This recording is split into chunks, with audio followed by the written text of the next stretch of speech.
مسئلہ اس وقت سینٹ کی ان 3 نشستوں کا ہے، لیکن اس وقت پاکستان تحریک انصاف ہی اپوزیشن کے ساتھ زیادتی کر رہی ہے۔ گورنر کے پاس انتظامی اختیارات نہ ہونے کے برابر ہے، وہ صوبے کے ایک علامتی سربراہ ہوتا ہے۔ اختیارات علی امین گنڈاپور کے پاس ہے۔ تقریباً 1 مہینے بعد اس اسمبلی ہال کو دیکھیں گے، اس میں بار بار کورم بھی ٹوٹے گا، اور نہ پوزیشن والے آئیں گے اور نہ ہی حکومت والے آئیں گے۔ گورنر کے پاس انتظامی اختیارات نہ ہونے کے برابر ہے، وہ صوبے کے ایک علامتی سربراہ ہوتا ہے، جس طرح برطانیہ کی ملکہ وغیرہ ہے، اس طرح کا کئی ممالک میں بادشاہ ہوتے ہیں، وہ اس طرح کی ان کی حیثیت، اور ان کی کوئی حیثیت نہیں ہے۔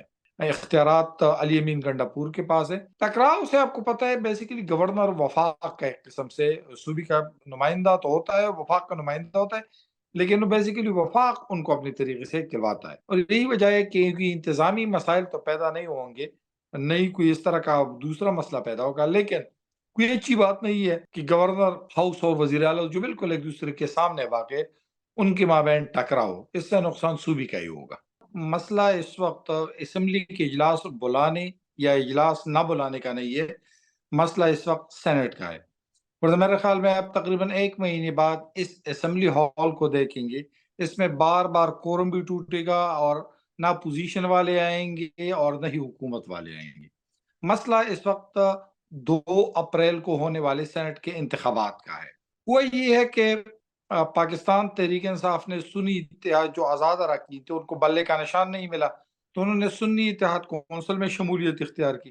اب سنی اتحاد کونسل میں شمولیت کے باوجود انہیں وہ مخصوص نشستیں جو خواتین کی 21 اور اقلیت کی 3 تھی، وہ انہیں نہیں ملی، اور وہ جا کے پشاور ہائی کورٹ میں وہ کیس ہار گئے، تو وہ نشستیں اب جا کے ملی ہیں اپوزیشن جماعتوں کو۔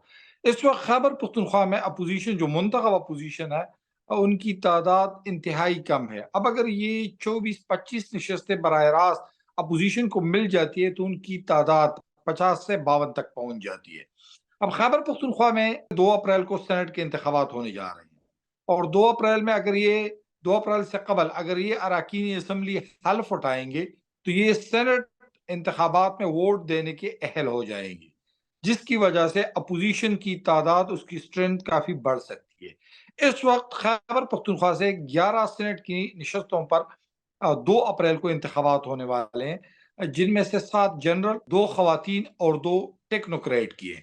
اب ان نشستوں کے حوالے سے تھوڑی سی بتا دوں کہ اگر خیبر پختونخوا میں یہ 24 نشستوں سے اگر اپوزیشن محروم رہتی ہے، تو ان میں سے 10 نشستیں آٹومیٹکلی حکومت کے پاس چلی جائیں گی، لیکن اگر یہ نشستیں اپوزیشن کو مل جاتی ہے، تو وہ 2 جنرل، ایک ٹیکنوکریٹ اور ایک خواتین میں سے ایک نشست جو ہے وہ اپنے ساتھ لے سکتی ہے۔ تو مسئلہ اس وقت سینٹ کی ان 3 نشستوں کا ہے۔